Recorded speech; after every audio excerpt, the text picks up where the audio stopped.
I'm Jennifer Angel. This is my weekly overview. All right, so let me first start off to say that the weekly reports, as I've mentioned to a lot of the signs, this sun signs this week, are really now becoming like a snapshot overview because I'm now doing the monthly reports. So I'll be putting up September reports next week. The August ones are already up. I do also do monthly reports for the New York Daily News for my pages on their site.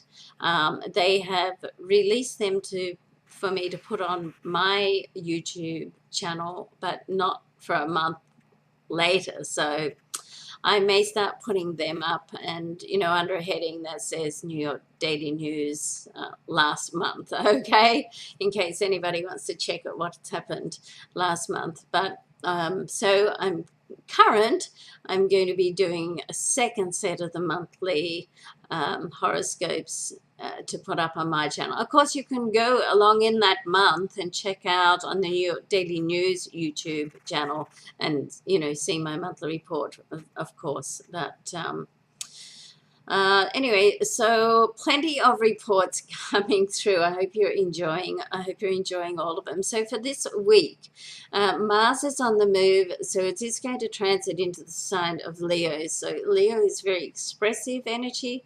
Mars is a very motivating energy, and you have to go back as always to individual reports to see how it's going to affect your life and what solar house and solar area of your life that it will affect. But I love the Mars energy. I mean, yes, Mars is the warrior planet, but there's a flip side to everything, as you often hear me saying, and the flip side to Mars is it's motivating and it's assertive, and it just helps you to get active, and helps you to move your life ahead and progress with your life. So that's in its best form. In its not so good form, of course, if it can be argumentative and aggressive and all the rest of it. But if it's used well, then Mars can really just help you get organized and help you move forward with your life. There are a lot of aspects this week, so it's certainly a progressive week. That most of the aspects are, I'm not going to go through each and every one of them because there's just too many, but most of them are supportive type aspects. There are a few oppositions, there are a few squares, but they're soft squares. For instance, a square between Venus and Jupiter is certainly not overly challenging. It can help you sort of just realize what's happening and make minor adjustments in your life.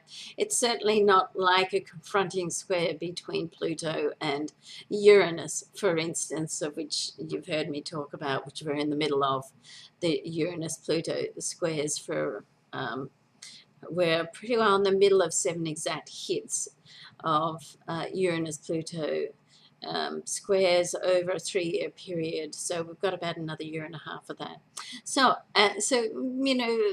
the even the challenging aspects this week are not that challenging. So it's a very progressive week in that sense, where there's lots of opportunities. Of course, you have to be open to opportunities in your life, recognize them, and even a sextile as an opportunity can pass you by if you don't sort of step up to the plate and say, yes, I want that. You have to make the effort. And even like a destined trine can pass you by if you're too laxed about it. So, we're in control of our own lives. And it's, even if some things are predestined, which I believe, we have free will, and we have to take responsibility for the choices that we make in life. And in the end of the day, we have the choice of what we do, and it's up to us to make a plan for life, and then and then make sure that we execute that plan and be responsible for our life. Um, so my overall advice for you this week would be to watch the serendipity of life, and then be an opportunist, and grab those chances and possibilities of life and create the life that you want and take responsibility for it. All right, so love and luck to everybody, and thank you so much for your notes. Thank you for watching, and don't forget to check out the monthly horoscopes. And there's always something new happening on my mistressafofastrology.com website as well. I'm loading up a lot more articles and blogs and relationship material, because I have a history of relationship work, and I have a lot of relationship material, and every week I'm loading more up there, so go along and check that out. Okay, love and luck to you. Look forward to seeing you again soon. Have a great week, everybody. Bye for now.